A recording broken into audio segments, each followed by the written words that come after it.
Olá pessoal, um bom dia, uma boa tarde ou uma boa noite oficial a todos. Estamos aqui nós novamente para mais uma aula de nosso ensino remoto de práticas enológicas e começamos um tema bem bacana semana passada, que é a maturação em barris de carvalho. Vamos dar sequência a esse assunto. Então, espero que vocês tenham lido já o material de apoio, aquela dissertação portuguesa que achei um trabalho muito bem feito, né? A gente começou na aula passada a abordar um pouquinho, né, da estrutura do barril de carvalho, do que ele é feito, do que ele compõe a sua massa. Basicamente, nós temos a celulose, a hemicelulose, lignina, os compostos fenólicos, que fazem parte da estrutura. Também abordei um pouco para vocês a questão da importância do grão do carvalho na microoxigenação do vinho e a sua correlação com a temperatura de crescimento dos anéis de ano a ano. Então, regiões mais frias, crescimentos mais lentos. Também falamos um pouco da questão dos fatores que afetam a composição química e dei início a passar para vocês um pouquinho de como que é esse processo de fabricação. Tinha um vídeo também, espero que vocês tenham visto já, é de uma empresa já bem automatizada. Existem vários tipos de empresa, desde as automatizadas até as que fazem de forma bem mais artesanal. Nós havíamos parado na questão de secagem da madeira, se não me engano. Existe tanto a secagem natural, tanto a secagem em estufa. E a influência, né, que a secagem em estufa basicamente tem só a influência da desidratação. Na natural tem outras alterações bacanas, especialmente na questão de diminuição do amargor da barrica ao vinho. Seguindo essa parte, depois desse período de secagem, que vai variar se ela é natural ou artificial, começa a questão de escolher as aduelas, né? Começar a fazer os padrões de aduela, de acordo com sua cor e largura, para garantir a estética, o tamanho adequado da barrica. E isso tem uma influência direta no preço e na qualidade da barrica, tá? Isso o pessoal não diz muito, é uma coisa que não aprende muito na escola, vai aprendendo na vida.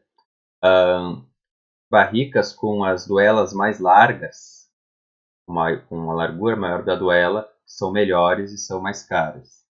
Mas por que, professor? Porque uma duela menor, ela tem mais elos de ligação entre as duelas, e nesses elos de ligação entre as duelas da barrica ocorre uma hiperoxigenação, uma oxigenação não desejada. A oxigenação que nós queremos é a oxigenação dos poros na madeira. E quando há um excesso de ripas, de duelas de madeira, você tem uma oxigenação maior do que deveria. Então, barricas de maior qualidade têm ripas largas de aduelas entre a madeira. Barricas mais em conta têm ripas menores. Com ripas menores, você aproveita melhor a árvore de carvalho e isso acaba fazendo mais barrica com a mesma quantidade de metro quadrado de árvore e por isso fica mais em conta.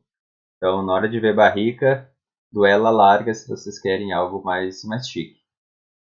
Após começa a junção, né, a pessoa, o artesão ou a máquina começa a fazer a montagem, a ligação das duelas, já começa a colocar o arco provisório, então os arcos provisórios, a junção. E aqui eu digo, quanto mais grossa for a duela, menor essa oxigenação entre as fendas da barrica, mais qualitativa é a barrica. Por ela de ripinha fina não é legal, não. É uma barrica de qualidade inferior em relação ao outro. E também a questão de custo, né? O cara vai dizer, tu quer essa aqui? Custa tanto. Essa aqui custa tanto, né? Adaptar o custo também. Após a parte que é uma das partes mais importantes, né, da questão da manufatura da barrica, que é o tratamento térmico. Após essa pré-montagem ali do, do operador, do técnico, começa ali a fazer a queima dentro da barrica. O tempo varia bastante devido à forma, mas eu vou colocar aqui um valor meio genérico, assim, para vocês terem um número em mente. Em média, 20 a 30 minutos.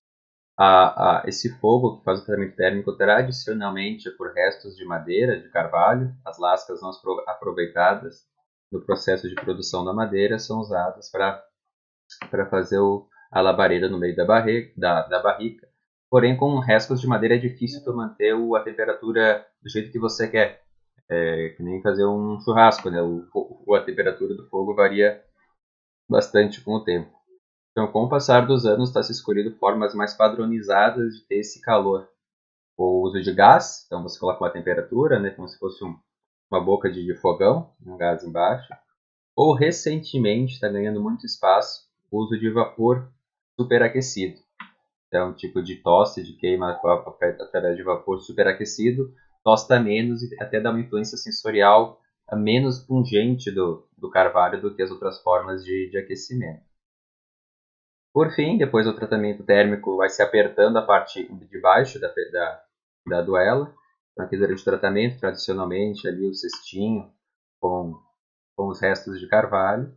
Após dado o período, se coloca aqui um cabo de aço embaixo, aqui, um cabo de aço nessa parte de baixo, e vai se apertando, apertando, apertando ela. Depois ele segue-se para colocar o tampo.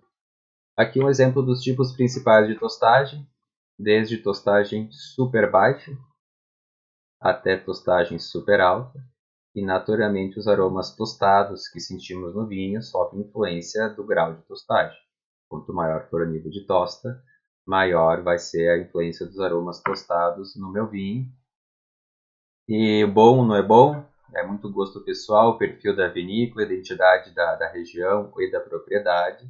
Mas basicamente você tem esses três tipos principais de tosta e algumas tostas personalizadas por vinícola. Grandes vinícolas costumam ter uma tosta meio que sob encomenda da tornearia, e algumas vinícolas de volume muito grande, no segmento super premium, têm sua própria tanoaria, para não revelar os segredos da sua tostagem durante o processo. Um exemplo de forma de queima através de fogo, então sempre é a questão de tempo e temperatura, né, a questão da influência que vai se dar nesse barril. Consideramos uma queima ligeira, uma tostagem leve, como se diz aqui na linguagem enológica, uma queima durante 5 minutos a temperatura de 180 graus. Uma tostagem média, em torno de 200 graus, 7 minutos e meio. E a tostagem forte, 220 graus por 11 minutos e meio. Mas como eu disse, hoje tem outras formas de queima, então esse tempo, essa temperatura vão variar, se é vapor, se é uma chama feita por gás. Por fim, a gente faz ali a questão de colocar a tampa, né? Então você tem aqui, tentar voltar na imagem anterior. Você tem essa parte aqui, você faz uma ranhura aqui nela, fazer a colocação do tampo. Então você faz aqui a ranhura para fazer a colocação do tampo. Um tipo de serra-copo, você faz ali o batoque, os aros definitivos, e aí está usando muito laser para fazer o acabamento. Então faz uma impressão a laser, coloca o nome da empresa, o nome da tanoaria e por fim se encharca ela, deixa ali alguns dias com água para verificar se não tem vazamento entre as aduelas e não tem alguma broca, que deixou algum furinho em alguma aduela, né? Verificar se não vai ter nenhum problema de vazamento. Até quando vocês compram uma barrica nova, vocês têm que deixar uns 2, 3 dias ela com água para hidratar. Ela acaba perdendo um pouco a união entre as aduelas, depois ficou um período muito tempo sem líquido. E aqui os tipos principais que nós temos de barrica. Aqui a gente está muito acostumado a usar aqui no Brasil como mais qualitativa é o que nós chamamos bordaleza. Existe a da Borgonha, a Bourguignon, 300 litros. A chamada bota jerezana, nome que a barrica que usa lá em Jerez. O Foudre, muito usado na França para fermentação e envelhecimento. E a Cuba, quando é mais de 1000 litros. Na Itália chama de bote, ou bota, quando essas cubas maiores. Isso é importante vocês terem em mente, porque ocorre uma confusão muito grande na questão o que ocorre numa maturação de vinho em barrica e o que é passado para o consumidor e o que o consumidor acredita que é melhor. O consumidor acha que envelhecer vinho em barrica é tipo whisky. Quanto mais tempo, melhor. Quanto menor o uso, melhor. E não é isso que funciona. Hoje nós temos uma desinformação muito profunda na questão da maturação em barril de carvalho. É o grande problema que eu vejo de comunicação hoje, porque muitas vezes a empresa fala o que o cara quer ouvir e o cara fica feliz em saber o que ouviu e não prova a consequência, prova a causa. Ou seja, se eu vendo um vinho e digo que é um ano de barrica de carvalho, ele naturalmente, esse é o bom. E não, ou seja, você não está avaliando a influência do barril, você está avaliando o discurso do barril. O que eu quero dizer com isso é que tem barris de segundo uso que podem dar um resultado melhor do que de primeiro uso.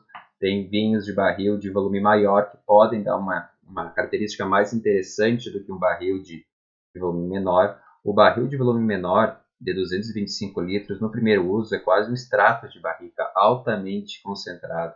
Então, às vezes, não é o perfil da vinícola ter tanta intensidade assim na madeira, ele quer mais a microoxigenação. Então, tem que usar um barril talvez de segundo uso e com um volume maior. Então, mas isso é um problema sério, não vejo ainda solução aparente. As pessoas tomam o rótulo, tomam a causa e não tomam a consequência. Né?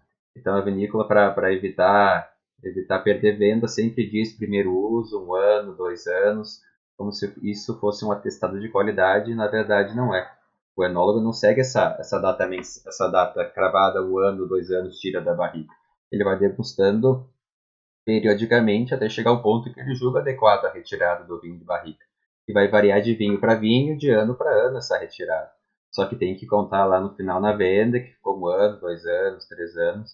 E aí é o finjo que te engana, o finjo que acredita. É uma mentira que existe no setor hoje e que infelizmente eu não vejo ainda um caminho de melhorar essa situação.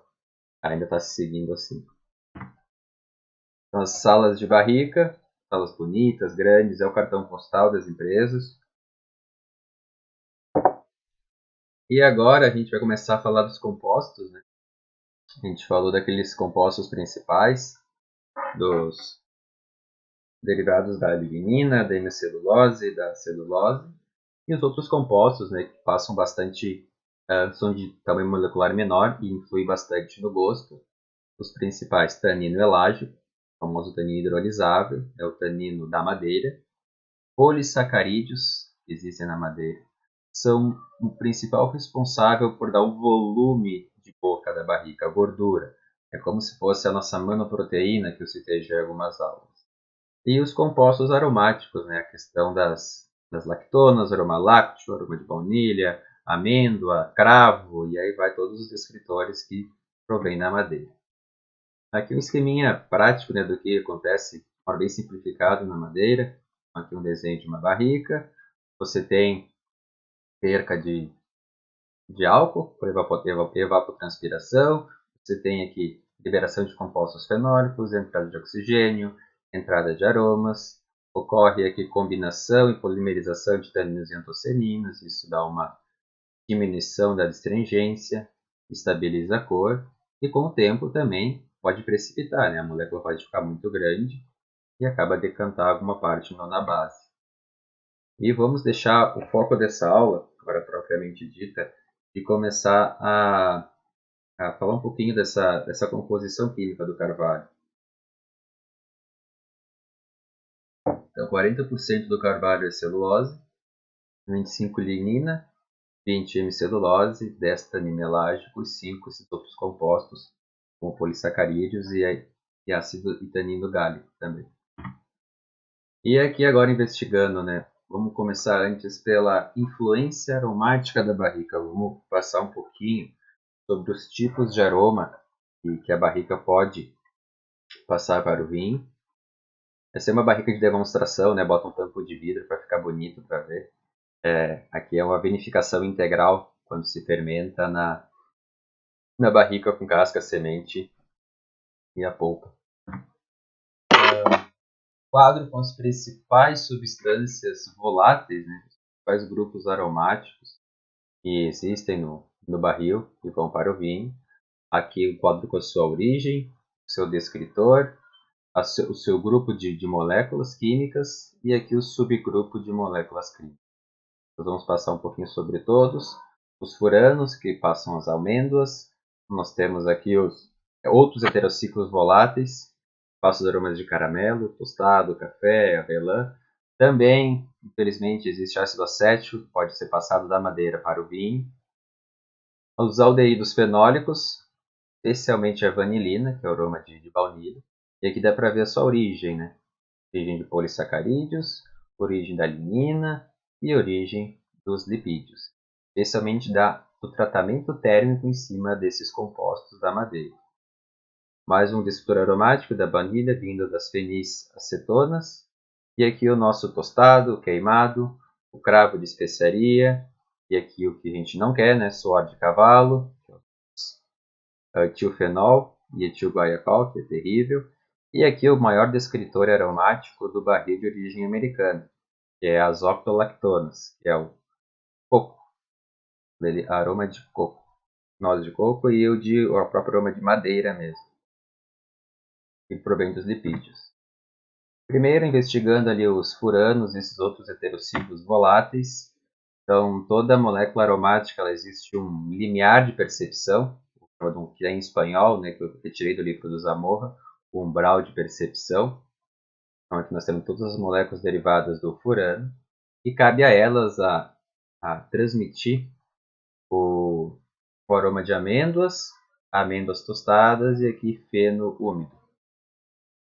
Os outros heterociclos, que são moléculas parecidas com furanos, cabe a eles aqui o nome deles, né? Metil, metil, metil. A transmissão dos aromas de caramelo e os tostados no meu vinho. E aqui os demais heterociclos, o aroma de cacau, pão tostado, café, da barrica para o vinho. Aqui um pouco da reação, né, de como esse polissacarídeo, né, ele vira nessa por anos. Então se postula que esses furanos e heterociclos voláteis provêm dos polissacarídeos da madeira. Então nós temos aqui os polissacarídeos das minhas aldoses, através do tratamento térmico nas minhas aduelas, as reações de Maillard formam aqui, né, esses meus compostos. Então aqui a influência da tostagem na formação desses precursores aromáticos. Ácido acético é pouco a concentração, mas tem que citar também, através da degradação térmica da hemicelulose, ocorre aqui uma hidrólise, presença aqui de água, e a formação de ácido acético. Então, infelizmente, parte do ácido é conferido um pouco de ácido acético no vinho que vai para o barril de carvalho. Outro grupo, os nossos aldeídos fenólicos e as fenilcetonas. Então, aqui os nomezinhos, né, dos nossos aldeídos fenólicos, o grupo. Principalmente, né, vamos ficar no que acaba sendo essencial, a nossa vanilina, o nosso aroma de baunilha, o seu limiar de percepção. E aqui outros descritores aromáticos que participam do aroma de baunilha, ou seja, eles potencializam. Eles participam e tornam mais evidente o aroma de baunilha no vinho. Então aqui a estrutura da lignina, da onde provém onde provém o precursor. Então, durante aqui o tostado, as aduelas produzem uma termólise parcial e essa termólise parcial libera aqui os nossos aldeídos fenólicos e fenilcetonas. Fenóis voláteis aqui, quando a gente começa a ter a parte ruim de pode acontecer em barrica, né? E o que é a parte ruim? É o nosso famoso etilgaiacol, vinilfenol e etilfenol. São aromas que são produzidos especialmente, não só na madeira, também pode ter em outras fontes. Mas é a nossa Brettanomyces. Então, a Brettanomyces, junto com compostos da madeira e compostos do vinho, a contaminação da madeira, podem produzir esses aromas, o etilfenol, etilguaiacol e vinilfenol. É mais comum esse aqui, que é o suor de cavalo, couro, a nossa famosa estrebaria, que é um defeito. E este aqui, que é o fenólico farmacêutico, aroma químico, aroma de farmácia, produzido pela contaminação de Brettanomyces. Mas tem também fenóis voláteis agradáveis, né, que não é da participação da Brettanomyces, especialmente o eugenol, que é o aroma de cravo de especiaria. Aqui o processo aqui de formação também é dependente do tratamento térmico das aduelas. Tem como fonte principal a lignina presente no barril de carvalho. É um processo de descarboxilação, ou seja, de perca de carbonos. E o que a gente quer evitar é isso aqui, né? As leveduras participando desse processo e degradando esses compostos e formando o nosso aroma de estrebaria, a nossa Brettanomyces. E aqui o aroma que deixa muito famoso os vinhos passam por barril de carvalho americano, a nossa beta-metil-octolactona, nosso aroma de coco, lácteo, a noz de coco, especiaria de coco, um aroma que lembra sempre algo doce, pegando uma coisa que é bem evidente isso, quando vocês provam um whisky Jack Daniels, aquele aroma bem adocicado, que lembra muito coco, é de barrica americana, é muito o principal descritor aromático do barril americano. O bom ou não é bom é relativo, porque vai se eu gosto ou não gosto do aroma de coco. Ele, no aspecto global, não é tão valorizado porque ele acaba predominando muito no vinho, o aroma de coco. Então acaba diminuindo a complexidade, você sente só um aroma só. Quando você sente aquele aroma que lembra madeira mesmo, aroma de madeira, também vem muito desse grupo aromático das octolactonas. Então, relacionado à degradação térmica dos lipídios do carvalho, estão diretamente ligados à tostagem da madeira. Então, quanto mais tosto, mais tem. E agora, o passo 2. A gente viu aqui os principais grupos aromáticos. Agora vamos ver o que as moléculas químicas da barrica influenciam, né, as moléculas químicas fenólicas influenciam na questão do sabor desse meu vinho. Então aqui os principais compostos fenólicos que o carvalho libera ao vinho: ácidos fenólicos, taninos gálicos, taninos elágicos, cumarinas e flavanoides, os nossos taninos monômero e dímero. Seguindo, primeiro ácidos fenólicos, aqui uma tabelinha para facilitar, né? Acidez, astringência e amargor. Os ácidos fenólicos divididos em ácido gálico e ácido elágico.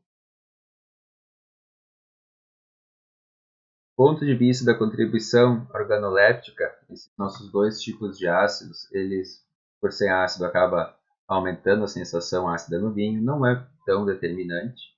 Porém, a parte bacana deles é que eles participam da copigmentação de antocianinas. Então, isso ajuda a melhorar a estabilização das antocianinas e, por conta disso, participam aqui da evolução da cor do vinho. E agora algo que está sendo muito pesquisado de alguns anos para cá, os novos pigmentos estáveis no vinho tinto, que são as piroantocianinas. Então, são os pigmentos de antocianinas mais resistentes à oxidação, e a participação de ácidos fenólicos auxilia no processo de copigmentação.